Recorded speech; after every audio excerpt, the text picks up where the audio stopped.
शिवरायांचे आठवावे रूप शिवरायांचा आठवावा प्रताप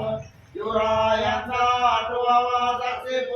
भूमंडळी शिवरायांचे कैसे बोलणे शिवरायांचे कैसे चालणे शिवरायांची सलगी गेली कैसे असे सकल सुखांचा केला त्याग मनोनी साधिजे तो योग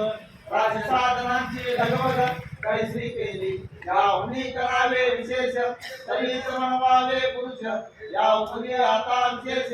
काय लिहावे शिवरायांची आठवावे जीवित दुर्मत मानावे यलोकी परलोकी उरावे कीर्ती रूपे निर्जयाचा महामेरू भोगजनाची आधारू अखंड स्थितीचा निर्धारू श्रीमंत योगी पुण्यश्लोक छत्रपती श्री शिवाजी महाराज की जय धर्मवीर छत्रपती श्री संभाजी महाराज